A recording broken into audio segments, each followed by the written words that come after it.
کہ اگر انجانے میں گناہ ہو جائے اور احساس ہونے کے بعد کیا کرنا چاہیے؟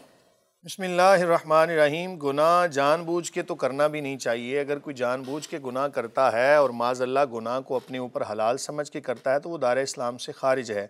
انجانے میں گناہ ہو جائے تو فی الفور توبہ کریں، اللہ تعالیٰ کی بارگاہ میں رجوع کریں، گڑ گڑا کے معافی مانگیں۔ حضرت علی رضی اللہ عنہ کا وہ فرمان ہمیشہ سامنے رکھیں کہ لوگ جہنم میں اس وجہ سے نہیں جائیں گے کہ انہوں نے گناہ کیے تھے، بلکہ اپنے ان گناہوں کی وجہ سے جہنم میں جائیں گے کہ جن گناہوں پر انہوں نے توبہ نہیں کی۔ قیامت کے قریب تک توبہ کا دروازہ کھلا ہوا ہے، ہمیں توبہ ہر وقت کرنی چاہیے۔ انجانے میں اگر گناہ ہو جائے، احساس تو یقینی طور پہ ہوگا۔ احساس کیسے ہوگا؟ اب پتہ نہیں آپ کو کیسے احساس ہوتا ہے، میں اس کا طریقہ بھی بتا دیتا ہوں۔ اللہ تعالیٰ نے ہمارے اندر ایک چیز فٹ کی ہوئی ہے جس کا نام ضمیر ہے، جس کا نام دل ہے۔ یوں سمجھ لیں کہ ہمارے ساتھ ایک اور بھی طاقت ہے کہ جو ہمیں الرٹ کرتی ہے کہ بندے تو نے اچھا نہیں کیا۔ انسان کے اندر 3 طرح کے نفس ہیں۔ ایک ہے نفس امارہ، وما ابرئ نفسی ان النفس لامارۃ بالسوء۔ دوسرا ہے نفس لوامہ، اس کا بھی تذکرہ قرآن میں آتا ہے۔ تیسرا ہے نفس مطمئنہ، یا ایتھا النفس المطمئنہ ارجعی الی ربک راضیۃ مرضیہ فادخلی فی عبادی وادخلی جنتی۔ قرآن مجید میں نفس لوامہ کا بھی تذکرہ ملتا ہے، لا اقسم بیوم القیامہ ولا اقسم بالنفس اللوامہ۔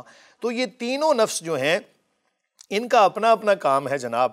جو نفس مطمئنہ ہے وہ تو انسان کو نیکی کا حکم دیتا ہے، کہتا ہے بندے نیکی کر۔ آپ سوچتے ہوں گے کہ کبھی انسان کے دل میں آتا ہے نماز پڑھنی چاہیے، زکوٰۃ دینی چاہیے، ارکان اسلام پورے کرنے چاہیے، حقوق اللہ حقوق العباد کی مکمل ادائیگی کرنی۔ یہ نفس مطمئنہ کی طرف سے ہوتا ہے۔ نفس امارہ تو برائی پہ لگاتا ہے، کوئی بھی گناہ کا کام ہو تو اپنے اندر کی ہی ایک طاقت انسان کو ابھارتی ہے کہ تو اس گناہ کو کر لے۔ جب وہ گناہ کو کر لیتا ہے تو پھر نفس لوامہ جو ہے وہ اس کو ملامت کرواتا ہے کہ بندے تو نے اچھا نہیں کیا، تو نے یہ کام کر کے غلط کیا ہے۔ جب یہ محسوس ہو کہ نفس لوامہ آپ کو ملامت کر رہا ہو تو فی الفور اللہ کی بارگاہ میں آئیں، توبہ استغفار کریں، اپنے گناہوں کا اقرار کریں، اللہ تعالیٰ سے معافی مانگیں، اللہ تعالیٰ یقیناً گناہوں کو معاف فرما دے گا۔ لیکن توبہ کی امید پر گناہ کرنا بہت بڑی بدبختی ہے۔ بعض لوگ کہتے ہیں انجانے میں علم ہی نہ ہو کہ یہ گناہ ہے، وہ ہو جائے تو گناہ ہوگا؟ یہ بات بڑی خطرناک ہے قاری صاحب کہ ایک بندہ کسی کو ثواب سمجھ کے کر رہا ہو اور حقیقت میں وہ گناہ ہو۔ ہمیں بحیثیت مسلمان گناہوں کا بھی علم ہونا چاہیے۔ مثال کے طور پہ میں اس کی اکثر مثال اس لیے دیتا ہوں روزمرہ زندگی میں کہ وہ عام فہم ہے۔ ایک خاتون نعت پڑھ رہی ہے جناب، محفل میلاد کر رہی ہے اور اس کی آواز غیر محرم تک جا رہی ہے، وہ کبھی اس پر توبہ نہیں کرے گی، اس کو گناہ نہیں سمجھے گی۔ حقیقت میں یہ گناہ ہوگا کہ اس کی آواز چھپانے کی تھی، اس نے چھپائی نہیں، اور یہ گناہ ایسا ہوگا کہ جس کو وہ ثواب سمجھ کے کر رہی ہوگی۔ یہ بڑا خطرناک ہے۔ اسی لیے 5واں کلمہ جو ہے نا اس کو کثرت کے ساتھ پڑھیں، استغفر اللہ ربی من کل ذنب اذنبتہ عمدا او خطأ سرا او علانیۃ واتوب الیہ من الذنب الذی اعلم وَمِنَ الذَّنْبِ الَّذِي لَا أَعْلَمُ إِنَّكَ أَنْتَ عَلَّامُ الْغُيُوبِ وَسَتَّارُ الْعُيُوبِ وَغَفَّارُ الذُّنُوبِ وَلَا حَوْلَ وَلَا قُوَّةَ إِلَّا بِاللَّهِ الْعَلِيِّ الْعَظِيمِ۔ اس کو پڑھتے رہا کریں، اس کے اندر ہر قسم کے گناہ جان بوجھ کر، انجانے میں، چھپے ظاہر، جتنے بھی گناہ ہیں سب سے ہم اللہ کی بارگاہ میں توبہ تائب کر رہے ہوتے ہیں۔ بہرحال اپنے معاملات کو دیکھ کر چلیں، گناہوں سے توبہ ہمہ وقت کرتے رہیں۔ خاص طور پہ رات سونے سے پہلے ضرور اپنے گناہوں پر نادم ہو کے اللہ کی بارگاہ میں توبہ تائب کیا کریں۔ اگلا سوال شامل کرتے ہیں۔ جنگ سے منور سعید پوچھتے ہیں کہ اگر نماز میں دل نہ لگے تو کیا نماز چھوڑ دینی چاہیے یا پھر بھی پڑھ لینی چاہیے؟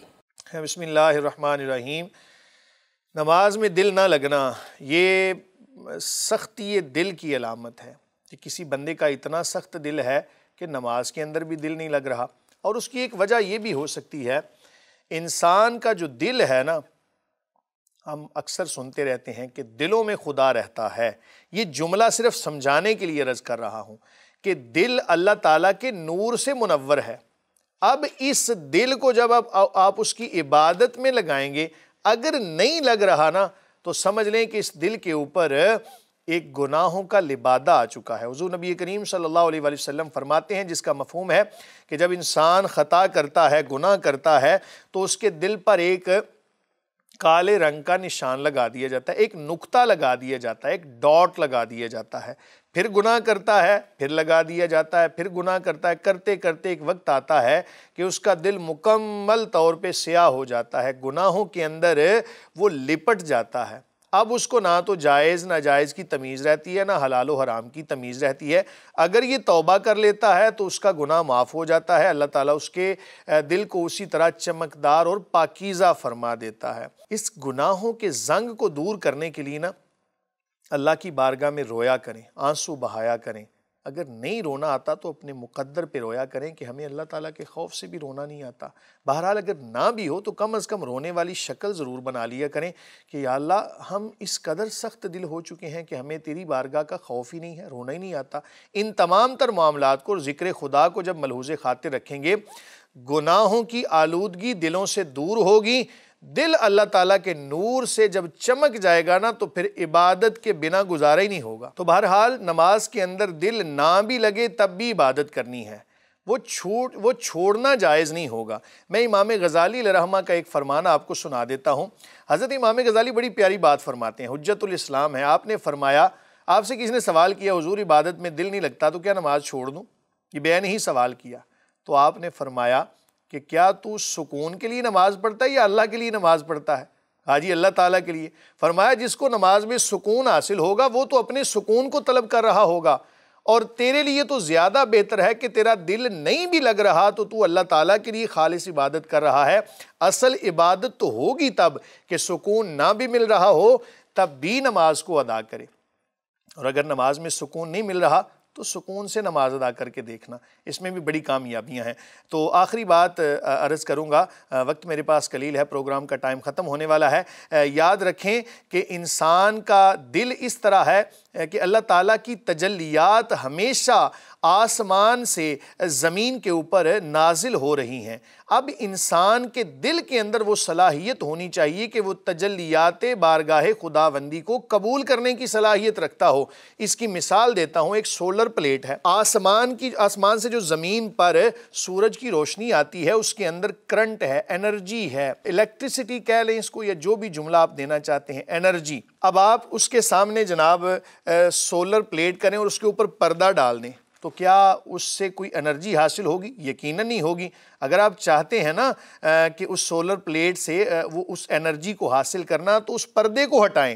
ہمارا دل ایک سولر پلیٹ کی مانند ہے اور اللہ تعالیٰ کی تجلیات ہمہ وقت آسمان سے نازل ہو رہی ہیں۔ اگر چاہتے ہیں نا ان تجلیات کا مشاہدہ کرنا تو اپنے گناہوں کے اس پردے کو کبھی ہٹا کر دیکھیں، پھر دیکھنا کہ جو حضرت موسیٰ علیہ السلام کو جو جلوے نصیب ہوئے تھے، وہ عبادت کے جو حضرت سیدنا علی المرتضیٰ رضی اللہ عنہ آپ کو نصیب ہوئی تھی، وہ عبادت جو صحابہ کرام علیہم رضوان کو نصیب ہوئی تھی، یقیناً وہ نصیب ہوگی۔ اپنے گناہوں کے لبادے کو دور کریں، یقیناً نماز کے اندر دل بھی لگے گا اور نماز پڑھنے میں لذت بھی آئے گی۔ بعض لوگ آج کل بولتے ہوئے ہم نے سنتے ہیں، کہتے ہیں جی جب دل ہی نہیں لگ رہا، دل کسی صنم کی طرف ہے اور سجدہ آپ رب کی طرف کر رہے تو کوئی فائدہ ہی نہیں ہے نماز پڑھنے کا، چھوڑ دو نماز۔ یہ کامن سوال ہے قاری صاحب کہ ہم نماز پڑھ رہے ہیں اور ہماری توجہ نماز کی طرف نہیں ہوتی تو ہم نماز ہی نہ پڑھیں۔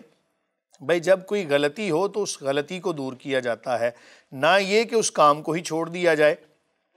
عبادت کے اندر اگر دل نہیں لگ رہا اور شیطانی وساوس آتے ہیں تو آپ کو یہ سن کے بڑی حیرانگی ہوگی کہ یہ شیطان کی طرف سے وسوسے ہیں، اور وسوسے آتے ہی اسے ہیں جس کے پاس ایمان ہو۔ چور چوری کہاں کرتا ہے؟ جہاں پر مال نظر آئے۔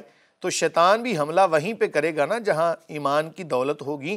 تو وسوسوں کے آنے کی وجہ سے نماز کو چھوڑ دینا جائز نہیں ہوگا، نماز پڑھتے جائیں، وسوسے آنے دیں، یہ ایمان کے ہونے کی دلیل ہے۔ وسوسہ آنا سنا ہے کہ کوئی برا نہیں ہے، خود سے لانا، ہاں جی بالکل، اس بارے میں تھوڑا. بالکل ایسا ہی ہے کہ اگر آپ جان بوجھ کے کوئی غلط خیال اپنے دل میں لاتے ہیں تو وَإِن تُبْدُوا مَا فِي أَنفُسِكُمْ أَوْ تُخْفُوهُ يُحَاسِبْكُم بِهِ اللَّهُ، کہ جو بھی تم ظاہراً پوشیدہ کرتے ہو اللہ تم سے اس کا حساب لے گا. تو جان بوجھ کر جس چیز کو ذہن میں لایا جائے وہ غلط ہے.